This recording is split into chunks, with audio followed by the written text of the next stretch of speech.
선하심을 닮아가는 자 너의 모든 것 창조하신 우리 주님이 너를 사랑하셨네.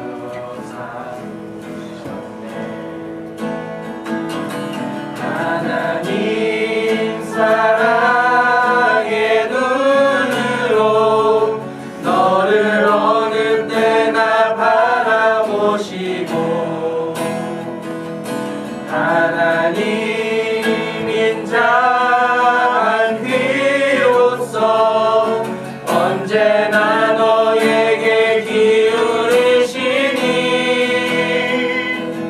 어두움에 밝은 빛을 비춰주시고 너의 작은 신음에도 응답하시니 너는 어느 곳에 있든지 주를 향하고 주만 바라볼지라.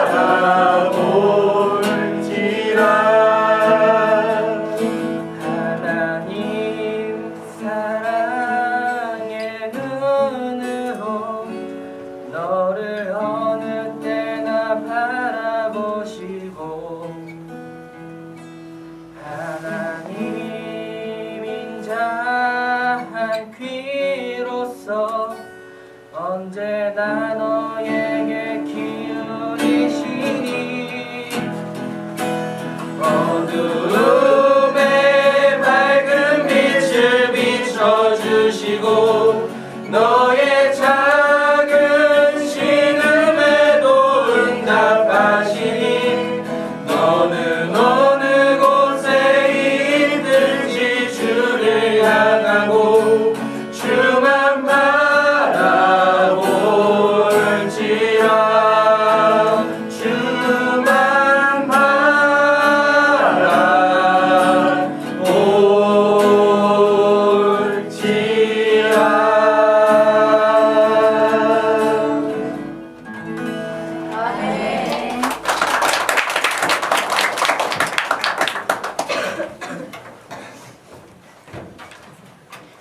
청년부가 숫자가 이제 10명이 넘어가죠. 군대 가기 전에 채우고 가기를 바랍니다. 빈자리를.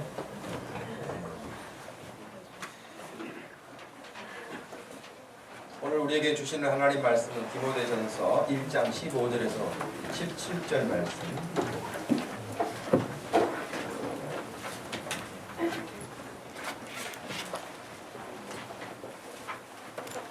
디모데전서 1장 15절에서 17절 말씀 찾으셨으면 한 목소리로 이 말씀을 같이 읽겠습니다.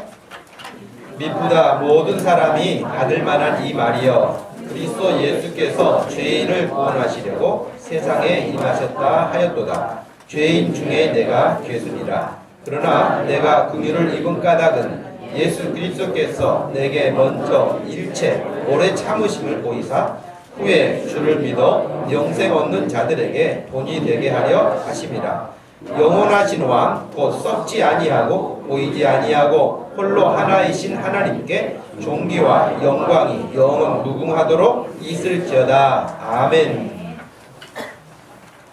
나를 구원하러 오신 예수님이라는 말씀을 전합니다. 여러분이 지금까지 살아오시면서요, 진짜 죽을 뻔했어, 그런 적이 있으셨나요? 살아오면서 나 이번에 제가 까딱 잘못했으면 죽을 뻔했다니까, 그런 위기감을 느꼈거나 정말 그런 절박한 상황에 있는데 어떻게 해서 내가 살게 됐다거나 거기서 건진받게 됐다거나 그런 혹시 경험이 있으신가요? 네, 끄덕이는 사람들이 몇 명인데 선임사님 언제 그러셨어요? 수술이 잘못돼가지고. 그죠? 의사 실수로 그럴 수도 있겠고. 내가 박희석 집사님도 뭐 가끔 이야기하면 자기는 어렸을 때 이미 죽을 뻔했던 경험이 있다고 이야기했는데 오래 살았어요 지금까지. 앞으로도 오래 살 거라고 믿고.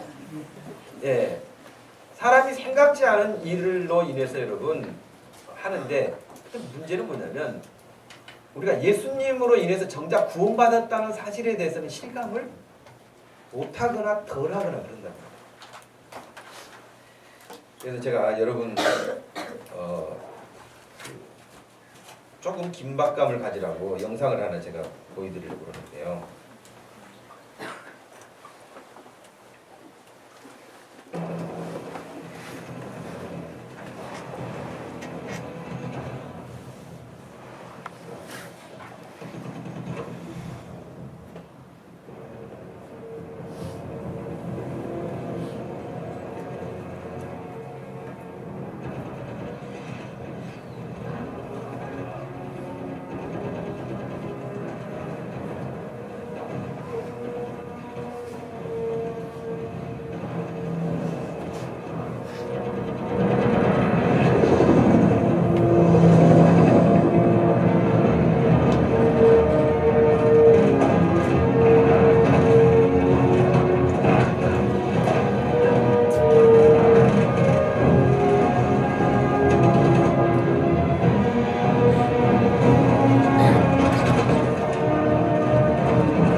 볼만하니까 끝나죠.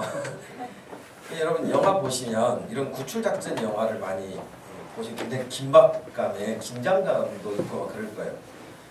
근데 예를 들면 우리 지금 여기는 월남전 참전하신 분이 없죠? 월남전도 참전하신 분이 없고 6.25 전쟁도 참전하신 분이 없고 이윤갑 기사님 그때 뭐 하셨을까요? 예. 근데 만약에 월남전에 파병 받았다가 많이 죽었거든요. 월남에 가서도. 근데 거기서도 이제 그 위기 속에서 혹은 뭐 이렇게 총탄을 맞기도 하고 뭐 포탄에 파편을 맞기도 하고 그런데도 살아남아서 돌아온 사람들, 상위군사들, 용의군사들도 많잖아요. 그런 사람들은 자기 구원에 대한 부분들이 정말 리얼하란 말이죠. 근데 오늘날 정작 예수 그리스도가 우리를 구원하신다고 하는 사실에 대해서는 사람들이 긴장감도 확 떨어지고 실감도 되어지지 않고 그냥 구원받았다고 하고 구원받는다고 하니까 그런가 보다 하는 정도로 다니지, 이게 지금 내가 당장 이 땅에서 생명이 끝난다 할지라도 예수 그리스도로 인하여서 예수님 때문에 내가 지옥을 가지 않고 천국을 갈 수 있다, 뭐 이런 일들을 실감할 수 있을까 하는 거예요. 우리의 믿음이라는 것은 여러분 이 땅에 살다가 죽으면 시작되는 게 아니고 이미 여기에서 시작된 거예요.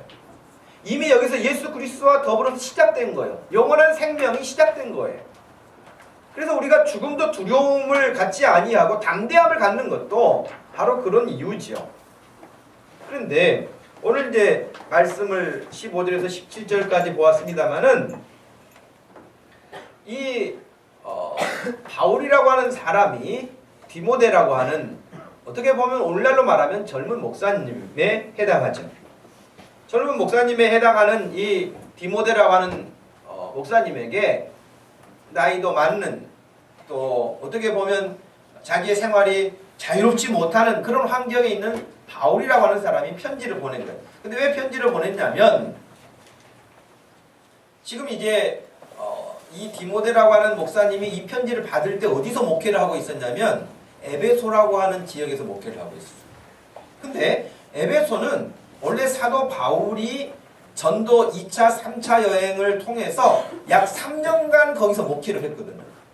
3년간 목회를 하면서 여러분 특별히 사도행전 20장을 보면 사도 바울과 그 에베소 교회 성도들과의 관계가 얼마나 애틋한 관계였는지, 얼마나 서로를 사랑하고 섬겼는지, 정말 헤어지기 싫은 그런 어떤 관계였는데, 결국에는 바울은 늘 복음을 전하러 선교 여행을 떠나는 선교사였기 때문에 이런 부분에 있어서 결국 이제 기도하고 헤어졌어요. 그리고 헤어진 이후에 그 후임 목회자로 누구를 보낸 거냐면 디모데를 보낸 거예요. 그런데 디모데를 보내면서 사도행전 20장 29절에서 32절 말씀 우리 한번 가서 읽어볼까요? 사도행전 20장 29절에서 32절 말씀인데요. 여러분 인쇄물에 나와 있으면 같이 한번 보고 읽겠습니다.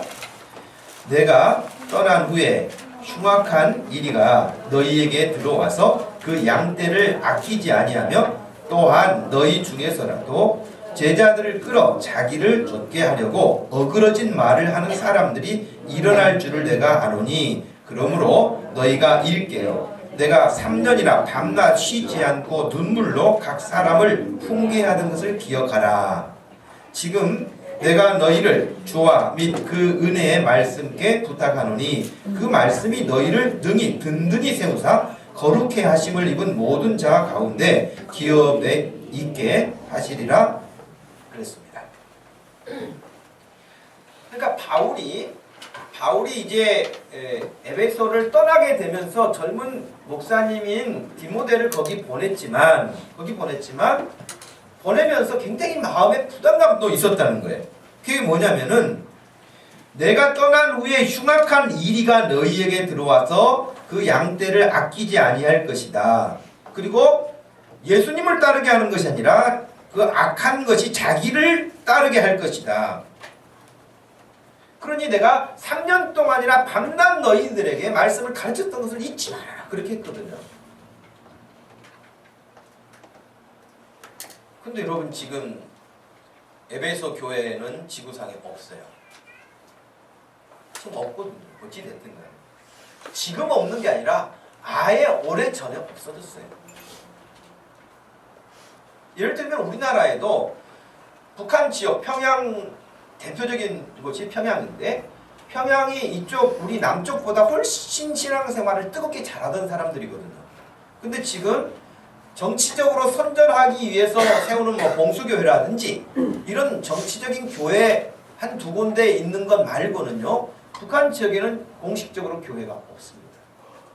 옛날에는 정말 한국 교회의 역사만 보더라도 얼마나 많은 사람들이 뜨겁게 열정적으로 하나님을 섬기고 믿음 생활을 했던 그 북한 지역의 교회들이 지금 없단 말이죠.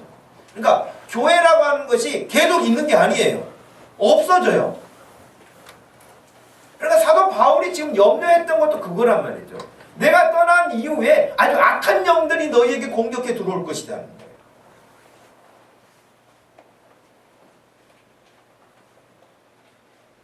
여러분, 늑대나 또 악한 짐승들이 양을 공격하는 모습을 보았을지 모르겠습니다만은, 정말 저는 그 동물의 왕국들이나 그런 다큐를 보면서 그냥 방금 전까지도 뛰어다녔던 얼룩말이 한순간에 그냥 사자들 5-6마리가 와가지고 만찬을 벌이면은 그냥 사라지는 거예요.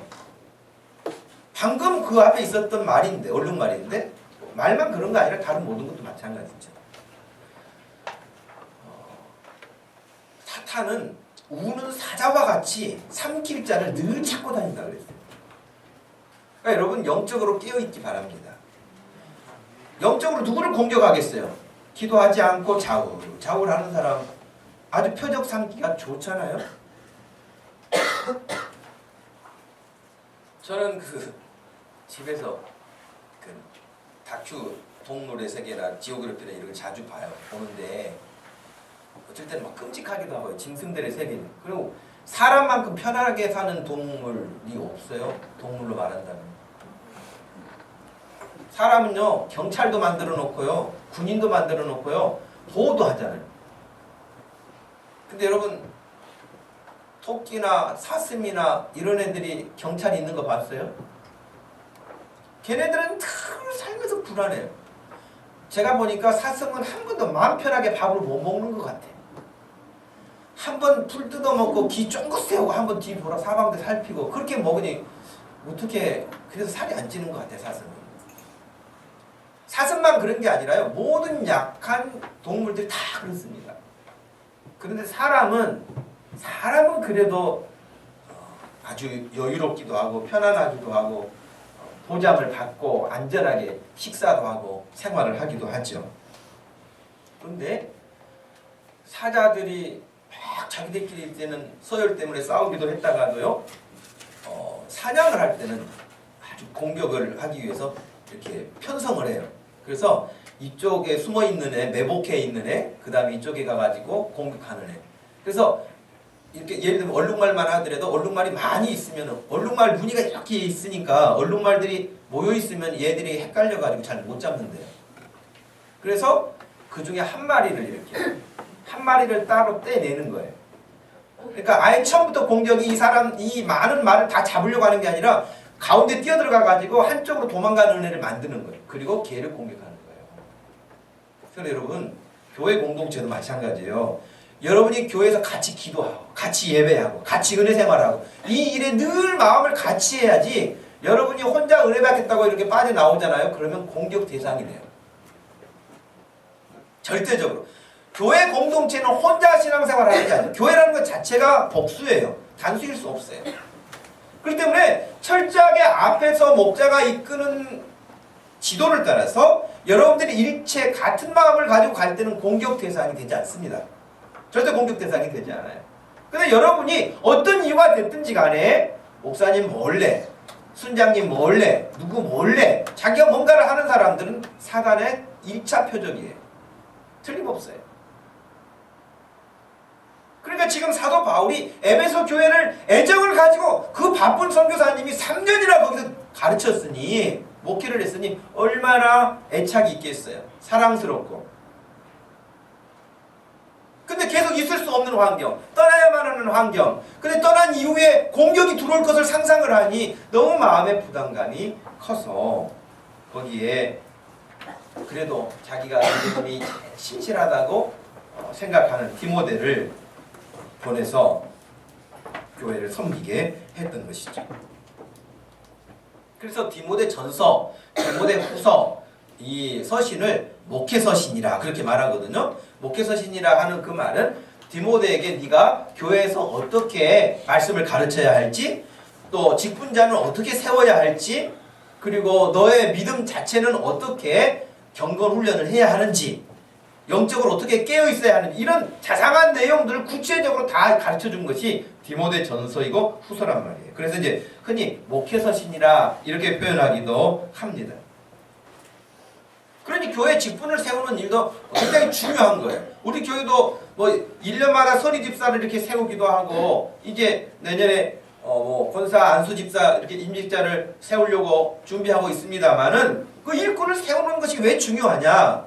여러분 앞에서 목회자 혼자 모든 것들을 감당하는 게 아니라 교회 공동체가 같이 가야 하기 때문에 여기서 훈련을 받고 훈련받은 사람들이 또 든든히 서고 또 목회자가 하는 어떤 부분에 일정한 일들을 맡기면 그 일을 감당해낼 수 있고 그럴 수 있는 것이잖아요.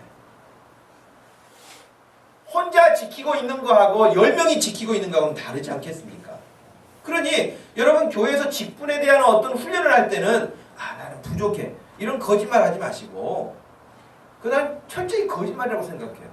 부족하다고 진짜 느끼면 다른 사람보다 안 부족하다고 말하는 사람보다 자기가 2배, 3배 노력해야 되는데 노력 안 하면서 부족하다 그 말하는 사람들은 분명히 그것은 핑계에 불과하다는 거예요. 그러니 교회에서 어떤 직분을 이렇게 세우려고 할 때에 사모하고 내가 꼭 해야지 내가 훈련받아가지고 내가 그 일을 해야지 하나님 앞에 내가 그렇게 쓰임받아야지 여러분 그런 믿음 되기를 축복합니다. 뒤로 물러서는 사람이 되지 않기를 바래요.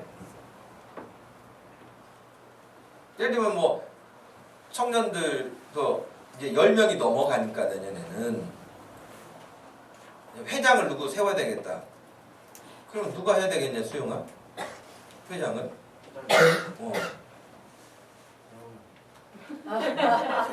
이제 이게 좋은 점이기도 하고 굉장히 또 약한 점일 수도 있다는 거야. 왜 대우만 해야 되느냐 이 말이야. 나이 많으니까 안 된다는 거야. 젊은 애들이 해야지. 그럴 수도 있지, 대호의 형 입장에서는. 네. 그리고 왜 또 남자만 해야 돼? 또 여자도 할 수 있는 거고. 그래서 목사님 말씀을 이렇게 여러분이 하고 싶은 이야기는 뭐냐면, 물론 부족하지, 아직 어리지, 경험 없지. 그런데도 하나님 앞에 마음에는 하나님, 제가 뭐라도 해서 섬길 수 있다고 한다면 뭐라도 하겠습니다. 그런 자세를 모두가 가져야 된다는 거예요. 근데 이제 누구 하나 세워놓고 자기는 별로 직분자가 아니고 임원이 아니기 때문에 나는 홀가분하고 빠져나오고, 이런 생각 자체는 우리 모두에게 건강한 신앙생활을 하지 못하게 하는 원인이 된다는 거예요. 그 모두가 같이 회장이 되는 마음, 모두가 다 집사로, 모두가 다 목사와 같은 마음으로 섬길 수 있는 그런 믿음을 가질 때라야 여러분의 믿음도 자라고 교회도 든든하게 서가게 된다고 하는 것입니다.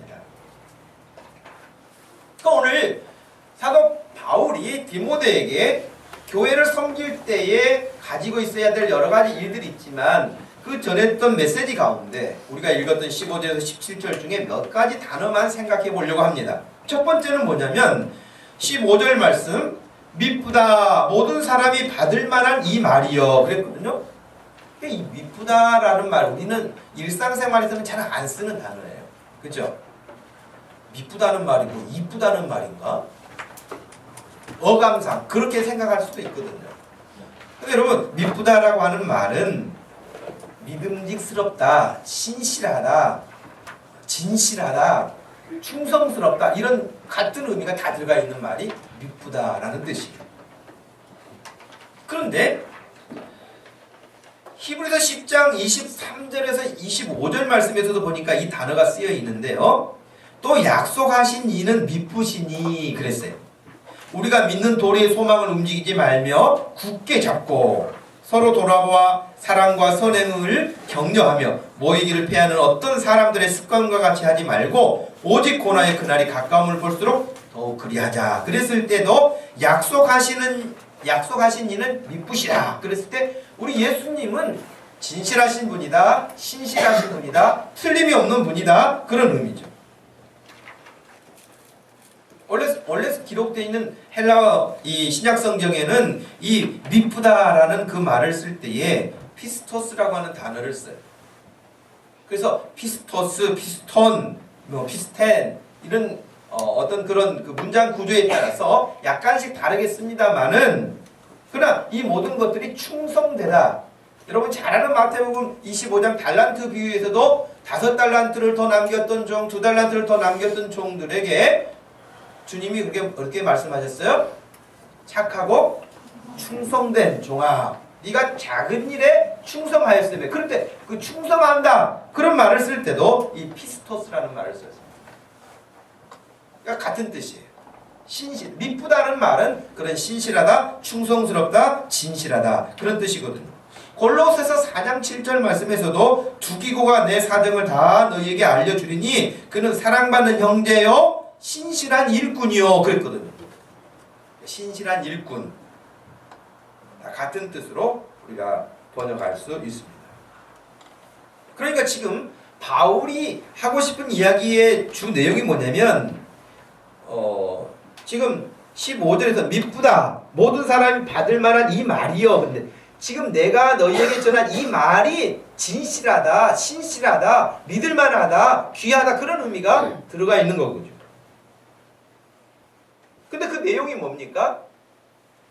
15절 후반절에 보니까 모든 사람이 받을 만한, 모든 사람 누구나 할 것 없이 이 말을 받을 만한 너무 귀한 것인데, 그것이 무엇이냐면 그리스도 예수께서 죄인을 구원하시려고 세상에 임하셨도다 하는 거예요.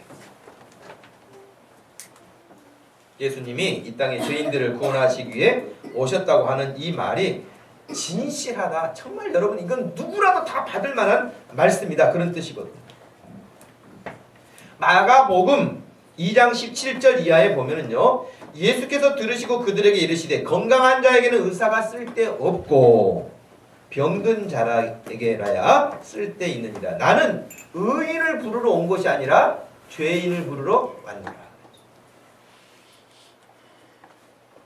누가복음 7장 33절 말씀에서도 예수님을 향해서 세리와 죄인의 친구로다고 그렇게 말을 했어요. 마태복음 1장 21절 말씀에서도 예수님이 이 땅에 오신 것은 자기 백성을 그들의 죄에서 구원할 자이심이라고 가르치고 있습니다. 그러니까 지금 15절 말씀에서 이 땅에 예수 그리스도가 오신 것은 죄인들을 구원하러 오셨기 때문에, 이 말은 모든 사람들이 다 구원을 받아야 할 형편에 있기 때문에 이 소식이야말로 너무 기쁜 소식이다. 여러분 아까 영상을 잠깐 보았습니다만은 그 영상에서 아군을 구출해내기 위해서 그 적진에 뛰어 들어가는 거 아닙니까? 적진에 뛰어 들어가서 정말 총격이 이렇게 서로 오고 가고 하는 그런 살고 죽는 문제가 지금 놓여있는 현장에서 구원해내는 것이죠. 구출해내는 것이죠. 그죠? 근데 여러분이 구원받아야 할 이유가 있습니까? 하는 것이. 구원요? 다른 별로 구원. 아까 말씀드린 것처럼 실감을 못한다는 거예요.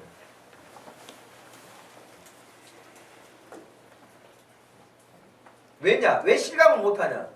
여러분이 죽을 만큼 죄졌다는 생각이 안 들기 때문이에요.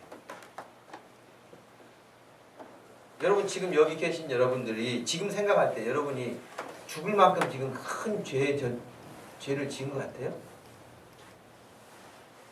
교회에서 늘 죄인이다 막 이러니까 죄인 같지. 여러분이 지난 한 주간 살아오면서 나는 지금 완전히 너한테 들키면 완전히 나는 사형감이야. 그런 사람이 있어요? 없죠? 다 착하게 살았죠? 선하게 살고 거짓말 조금 했어도 그건 그래 죽을 만큼은 아니죠? 그러니까 나는 죽을 만큼의 죄인이 아닌 거예요.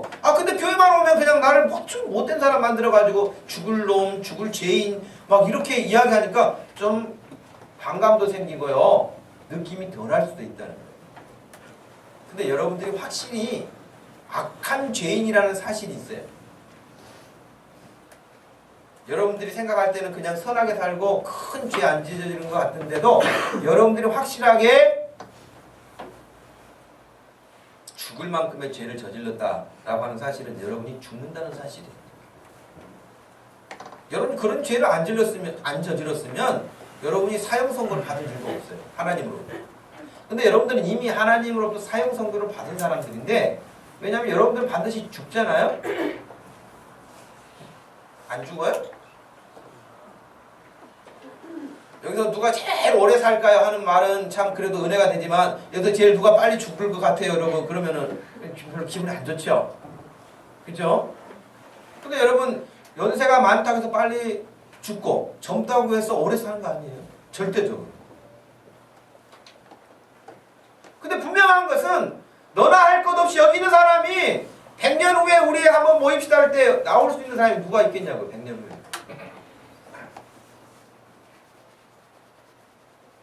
물론 천지인이나 강지은이나 이런 아이들이 100년 후에 온다고, 그래도 걔네들도 100년 후에면은 107살, 105살 그러면 걔네들도 보기 별로 좋지는 않을 거예요.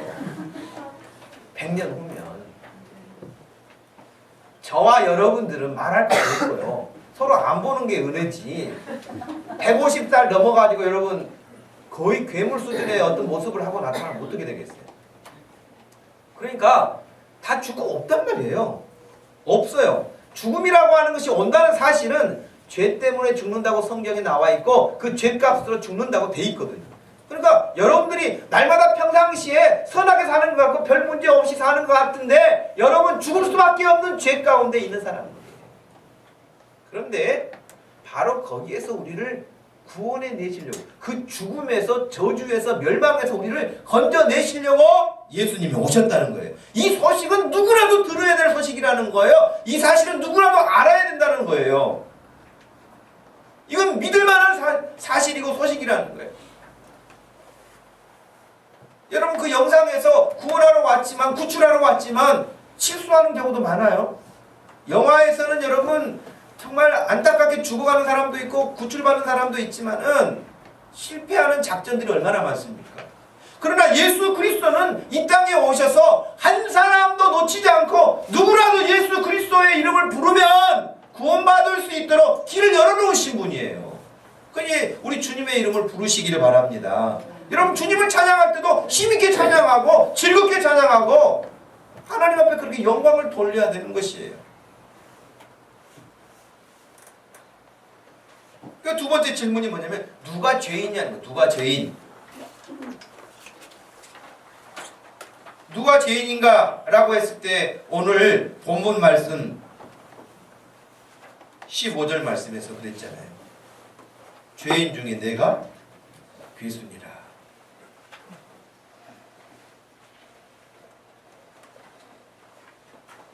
참 신기한 일이에요. 사도 바울이나 사도 바울 이후의 사람들이나 지금 우리가 살고 있는 이 시대나 예수님을 만나고 난 사람들의 공통점은 모두가 다 자기가 큰 죄인이라는 거예요. 여기서도 마찬가지예요. 여기서 누가 제일 큰 죄인 같아요. 근데 옆에 사람을 쳐다보면서 아마 이 사람이 아닐까 혹은 나이 많은 사람이 아닐까 이런 생각을 하는 사람은 아직 은혜를 충분히 못 받은 사람이에요. 내가 제일 큰 죄인이다. 우리 교회에서 내가 제일 큰 죄인이야. 이런 믿음을 가지고 있는 사람, 이런 자각력을 가지고 있는 사람은 하나님의 은혜를 아주 깊이 체험한 사람이에요. 은혜의 체험이 없으면 자기가 죄인인지를 몰라요. 원래 여러분 죄는 뭐예요? 죄는 제가 잘못했습니다. 그렇게 표현하는 습성이 있어요? 아니면 감추는 습성이 있어요? 감추죠. 아주 시침이 딱 되죠. 우리나라 사람들 흔히 하는 말로 오리발 다 내밀고 닭 잡아먹고 오리발을 내밀면 전혀 닭하고는 상관없다는 그런 거 아니겠습니까? 제가 지난번에도 말씀드렸잖아요. 우리나라 검사들의 70%가 뭐 한다고요? 그들의 업무가 대한민국의 그 사법고시 공부 열심히 해가지고 검사 되었는데 그 검사들의 70%가 자기 일의 70%가 뭐냐? 거짓말 때문에 한다는 거짓말, 사기, 횡령 다 거짓말에 관련된 거라는 거예요.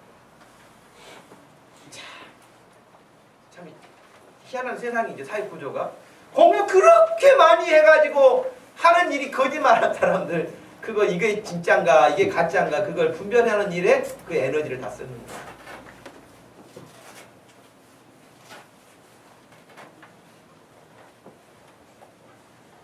심지어는 검사들도 거짓말해요. 검사들도 거짓말하는 사람 잡아내는 사람들이 검사인데 그 검사들도 거짓말해요.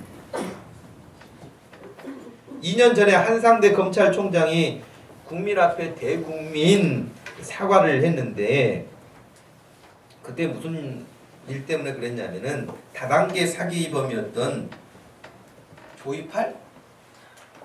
여러분 유명한 사람이 있잖아요. 어마어마한 피해를 입히고 도망간 유진 또 그 조이팔 측근 유진그룹 등으로부터 내사 수사를 무마해달라는 청탁을 받으면서 함께 9억 원을 받았어요. 검사가. 그리고는 어마어마한 죄가 있는데도 불구하고 유야무야 이렇게 살살 덮어가지고 그냥 쉽게 지나가려고. 그것 때문에 그 돈 받았다가 결국에는 구속됐거든요. 검사가. 근데 이런 검사가 한둘 아니에요? 에이 그러겠어요? 그 에임이 뒷봐주던 검사도 잡혔잖아요. 자기가 대신 협박해주고 어찌됐든 간에 여러분 거짓말, 속이는 거, 사기치는 거, 위조하는 거 등등등 이런 다 악한 거짓말은 다른 사람을 속이고 자기에게 있는 것이 진짜인 것처럼 위장한단 말이죠. 거짓말의 특징이에요. 아담도 그랬잖아요. 하와도 그러고 제가 한 게 아닙니다. 하와가 했고 하와 제가 한 게 아닙니다. 하나님이 지은 피조물 가운데 그 뱀이 그랬고 그러면서 자기가 잘못했다고 말하지 않아요. 근데 지금 바울은 어떻게 했어요? 있는 아무개 저기 있는 저렇게 나쁜 사람 그렇게 말해. 내가 죄인 중에 괴수라는 사실을 자인하고 자각하고 하나님 앞에 살았던 사람. 성남에 유기성 목사님이라는 분이 계시는데 그분이 페북에 올린 글이 하나 있는데 이런 글이 있어요. 신학생들하고 이렇게 질문하고 대답하는 그런 토크쇼가 있었는데요. 신학생들 그 한 신학생이 물어봤다는 거예요. 유 목사님한테, 유기성 목사님에게 우리가 죄인이다 하는데 솔직히 제가 무슨 큰 죄를 지었는지 모르겠습니다. 그 신학생이 질문한 거예요. 별로 음란하지도 않고요. 욕심도 없고요. 회개할 것은 다 회개했는데도 그래도 맨날 교회 가면 회개하라고 하니까 굉장히 부담됩니다. 신학생이 그런 질문을 했어요. 공부하는 학생이니까 가능하죠. 이런 질문은. 공부 다 끝나는데 이런 질문하면 심각한 거죠. 근데 그럴 수도 있겠죠. 아까 여러분에게 질문 드렸던 것처럼 그렇게 현행범이 될 만큼의 심각한 죄를 저질러지 않았는데 왜 자꾸 죄인이라고 하는가 하는 문제를 생각할 수 있겠죠. 19세기 위대한 복음 전도자 찰스 핀이라고 하는 사람이 있는데요. 전도 집회 때 복음을 전하고 지금 여기서 예수님을 믿기를 원하는 사람 자리에서 일어나십시오. 뭐 이런 거 여러분 보셨죠? 근데 찰스 핀이가 그런 구원 초청을 할 때마다 전도 집회를 할 때마다 꼭 물어본 것이 있었어요. 그냥 일어서지 말고 진지하게 생각해 보라고 권면했습니다. 그게 뭐였냐? 자신이 죄인이라는 사실을 분명히 깨달은 사람만 일어나십시오. 그랬습니다.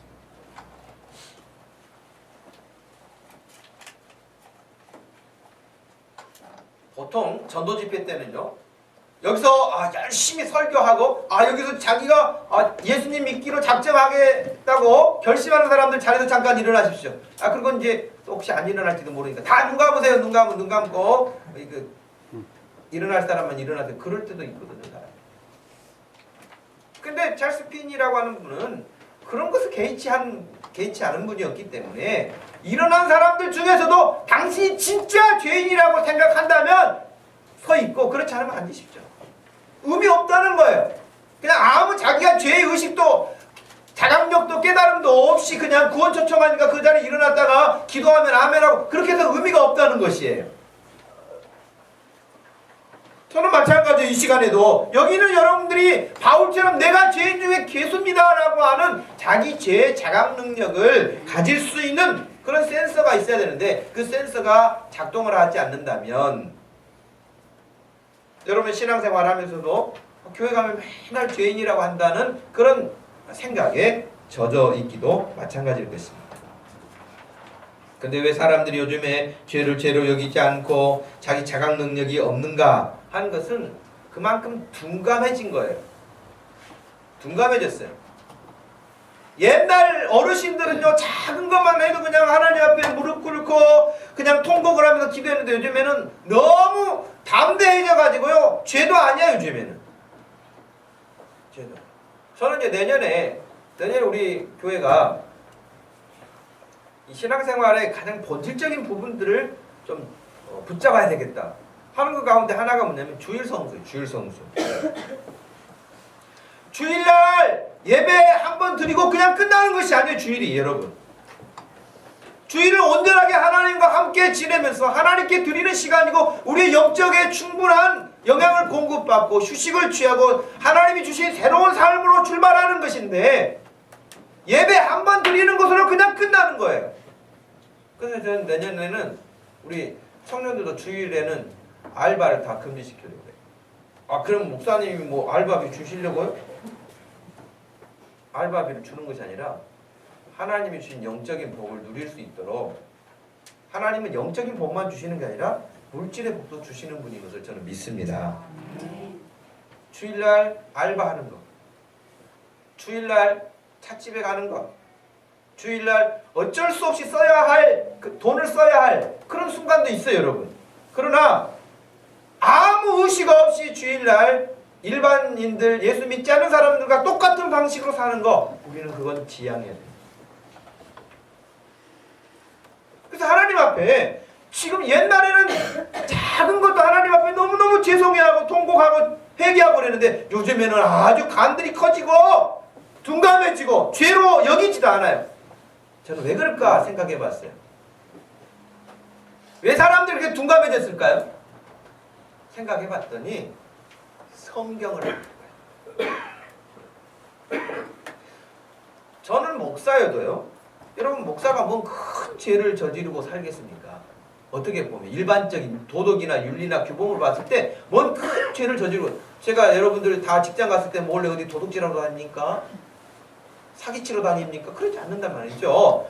그런 거 아니라고 한다면 큰 죄인이라고 하는 지금 아까 신학생이 질문했던 것처럼 그런 뭐 심각한 죄를 저지르고 살지 않아요. 근데 제가 죄인이라는 사실 나는 어쩔 수 없어 나는 구제불능이야 이렇게 생각이 드는 것은 어느 때냐? 성경 보는 거예요. 성경을 보면 마치 거울을 보는 것 같아가지고 성경에는 이렇게 되어 있는데 나는 여기에 너무 미치지 못한다는 거예요. 너무 수준이 없다는 거예요. 너무 형편이 없다는 거예요. 그 사실을 알기 때문에 누군가가 나한테 너 죄인이다 그런 말 하기 전에 말씀 앞에서 내가 죄인인 것을 깨닫는 것이죠. 그리고 하나님 앞에 기도할 때마다 주님 죄송해요. 그리고 주님 제가 더 열심히 하겠어요. 주님 제가 이렇게 하겠어요. 그런 마음이 말씀을 볼 때 나는 것이지 여러분 보면서는 사실 생각이 안 나요. 제가 여러분 보면서 내가 김집사보다 내가 심각한 죄인이냐 이런 생각은 안 든단 말이에요. 여러분도 이웃집 사람보다 아무개 엄마보다 아무개 친구보다 내가 별로 그래도 선하게 사는 것 같아? 그런 사람은 죄의식도 별로 없겠죠. 여러분 성경을 보세요.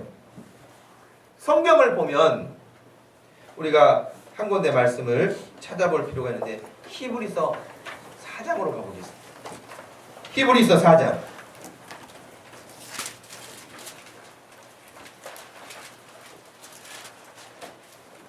히브리서 4장 12절 말씀, 13절 말씀, 2절 말씀을 같이 한번 읽어봅시다. 시작. 하나님의 말씀은 살아있고 힘이 있으며 양날 선 어떤 칼보다도 더 예리해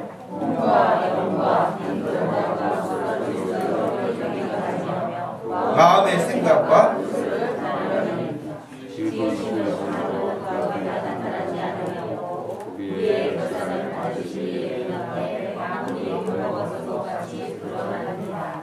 예, 그걸 조금 쉬운 성경으로 번역한 우리글 성경에 보니 이렇게 번역을 했어요.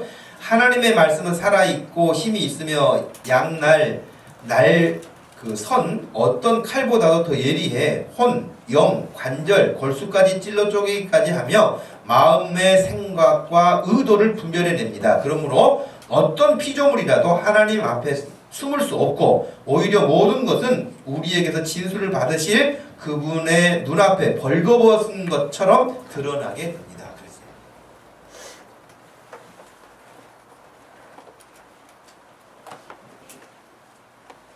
여러분 늘 말씀의 거울 앞에 여러분을 비춰보시면서 우리가 얼마나 주님이 원하시는 삶과 거리감을 가지고 살고 있는가, 그러면서도 아무렇지 않은 것처럼 무감각하게 살고 있는가를 한번 점검해 볼 수 있는 시간이 되기를 바랍니다. 마지막 세 번째는 그렇다면 자신이 죄인 중에 개수라고 고백했던 바울과 같은 그런 신앙, 어떻게 구원 얻게 되었고 왜 구원을 하셨을까 하는 거예요. 죄인 중에 개수라면은 어떻게 보면 사형에 해당하는 가장 흉악범이니까 가장 먼저 벌을 받아야 하고 벌도 가장 무겁게 받아야 되고 그런 사람 아니겠습니까? 그런 죄인 중에 개수였던 바울이 자기가 구원받았다는 거예요. 자기가 구원받았는데 16절 내가 긍휼을 입은 까닭은 예수 그리스도께서 내게 먼저 일체 오래 참으심을 보이사 후에 주를 믿어 영생 얻는 자들에게 본이 되게 하시려고 그러셨다.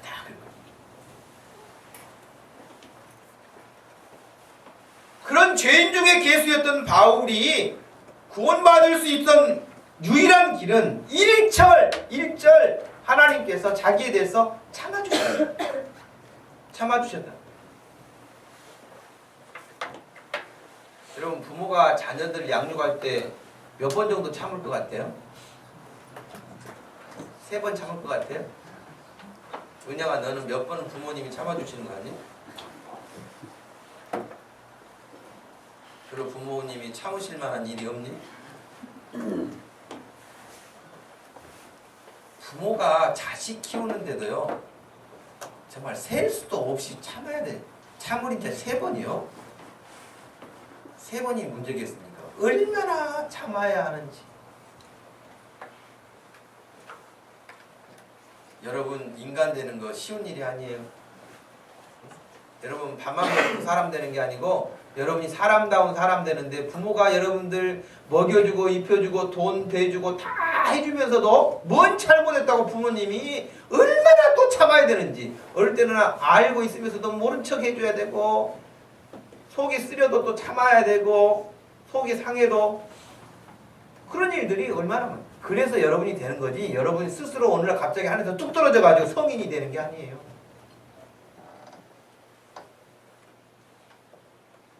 늘 부모님에게 감사할 수 있기를 바랍니다.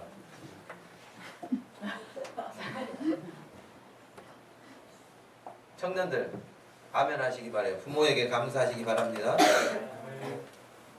진짜 감사. 아직 철이 없어서 중고등부 아이들, 주일학교 아이들이 못한다 할지라도 청년들 정도는 이제는 좀 자각 능력이 있어서 감사하고 또 감사해야 될 그 나이가 됐죠. 사도 바울이 자기처럼 그런 흉악한 죄인이었는데 나를 구원할 수 있었던 유일한 길을 지금 돌이켜보니까 하나님이 나의 그런 악행 13절이 나와 있어요. 그 악행이 뭐냐? 여러분 오늘 읽었던 디모데전서 1장 13절 말씀을 한번 보면 내가 전에는 비방자요 박해자요 폭행자였으나 도리어 긍휼을 입은 것은 내가 믿지 아니할 때에 알지 못하고 행하였습니다. 그러니까 그전에는 철저하게 박해자였고 비방자였고 폭행자였다는 거예요. 근데 그런데도 불구하고 1절 그런 자기를 참아주셨다는 거예요.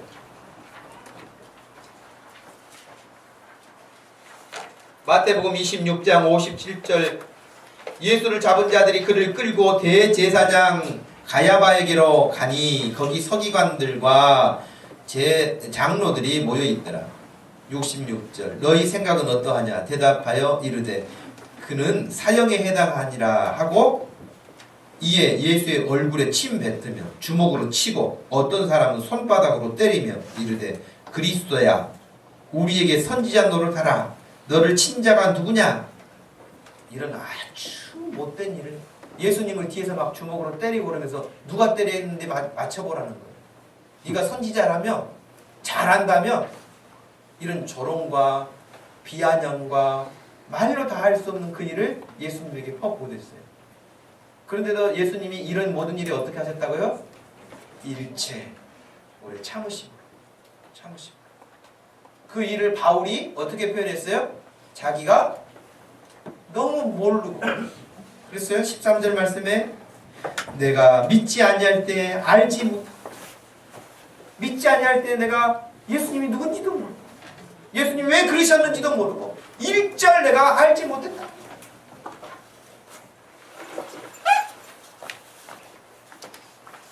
사도행전 2장 13절에도 보니까요 어떤 사람들이 말하기를 성령 충만하여 말씀을 전하고 있는 베드로를 또 그 사도들을 향하여서 조롱하여 이르되 그들이 아침부터 새술에 취해 있다. 술 취해서 저는 술주정하고 있다 그랬거든요. 17장 32절에서도 죽은 자의 부활을 듣고 어떤 사람은 조롱도 하고 어떤 사람은 이 일에 대하여 관심을 갖기도 하고 그랬다 그랬어요. 예수님의 죽으심과 부활하심을 증언하니까 그 일에 대해서 조롱했다고 되어 있습니다. 오늘 우리가 이 말씀을 따라 구원의 대상자 되는 불신자들, 가족전도 하는 그 모든 일에 있어서 우리가 해야 될 일은 뭐겠어요? 1절, 일체 오래 참음이 필요합니다. 오래 참아야 돼. 기다려줘야 될 부분도 있어요. 인내해야 될 필요성이 있죠. 조롱받을 수도 있어요. 그래도 참아야 되죠. 견뎌야 되죠. 오해를 살 수도 있어요. 더 수고하고 섬겨야 할 일이기도 하는 것입니다. 바울은 그렇게 고백했습니다. 예수님이 왜 자기처럼 그렇게 핍박자고 비방자고 못된 지를 죄인 중에 괴수인 나를 오래 참으시면서 구원해 주셨을까? 딱 이유는 하나예요. 자기처럼 예수님을 몰라서 그렇게 행하는 그 수많은 사람들 앞에 자기가 본이 되도록 하려고 그러셨다. 주한 장로교회 엄명희 권사라는 분이 계시는데 간증하는 중에 이런 이야기를 하시더라고요. 제가 이렇게 믿음을 갖게 된 것은 신앙이 있는 남편을 만난 덕분입니다. 남편은 신실한 불교 집안인 친정의 심한 반대 속에서도 참 잘 참고 인내해 주었습니다. 결혼 후에도 믿음을 강요하기보다 행동으로 먼저 사랑하는 모습을 보여주었습니다.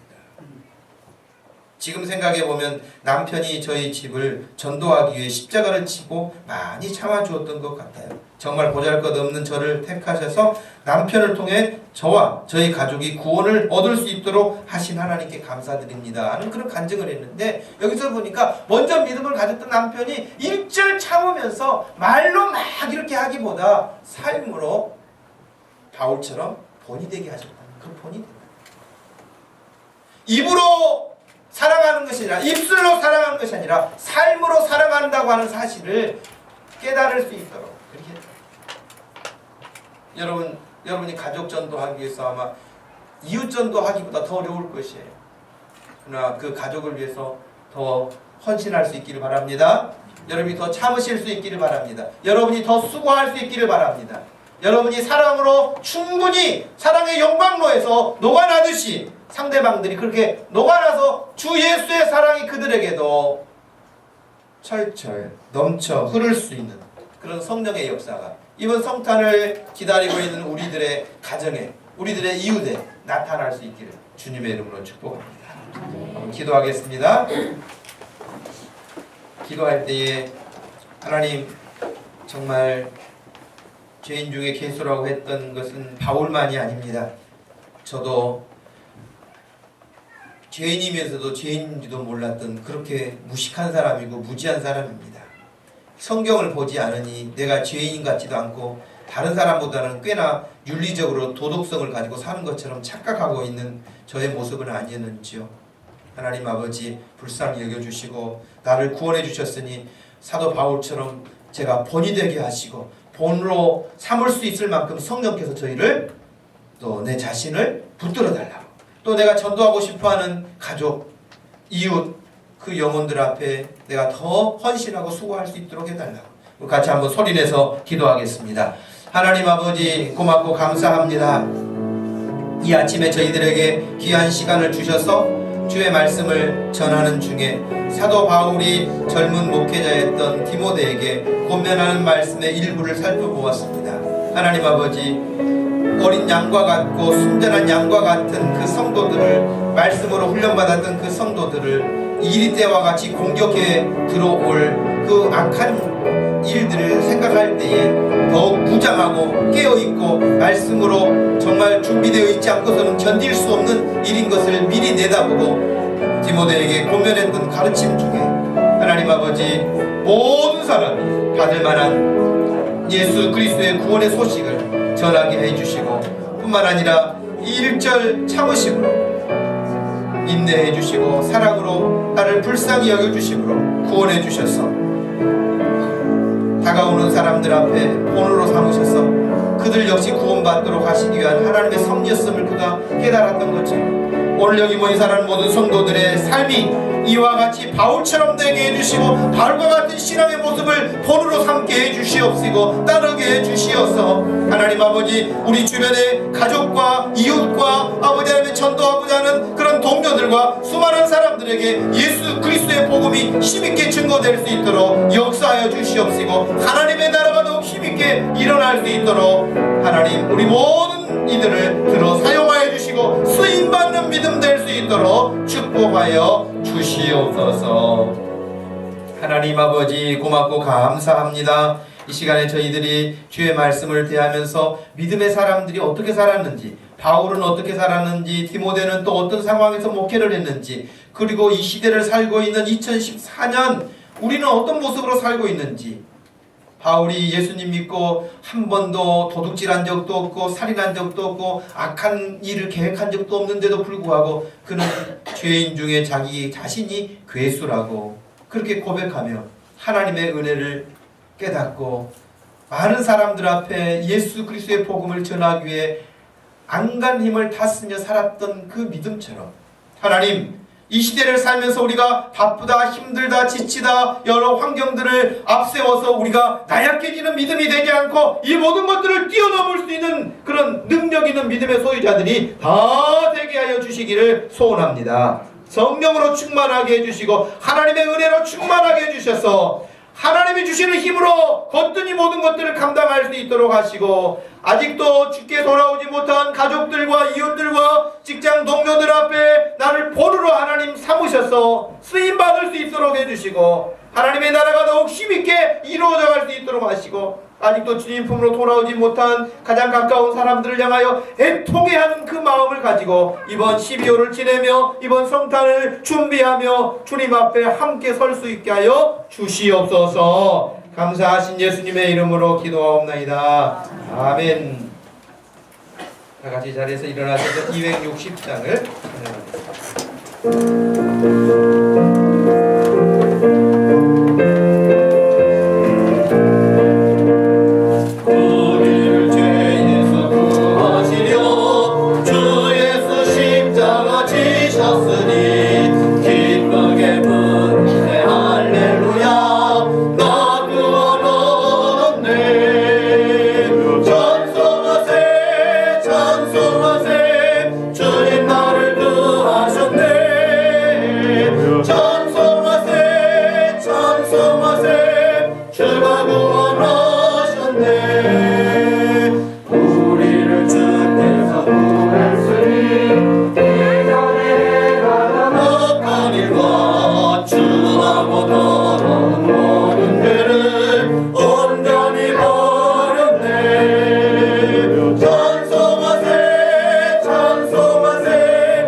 지금은 우리를 억만 죄악에서 영원한 파멸에서 구속하신 우리 주 예수 그리스도의 구속의 은혜와 우리 하나님 아버지의 극진하신 사랑, 오래 참아 받아주시는 그 사랑, 성령 하나님의 감동하심으로 예수 믿게 하시는 은혜를 베풀어 주신 성령 하나님의 그 축복이 이 시간도 믿음으로 살기로 결단하고 하나님 앞에 정말 믿음의 본을 보여 더 많은 영혼들이 주께 돌아오기를 힘쓰기 작정하는 사랑하는 모든 성도들 머리 위에 가정 위에 지금부터 영원토록 함께 계실지어다.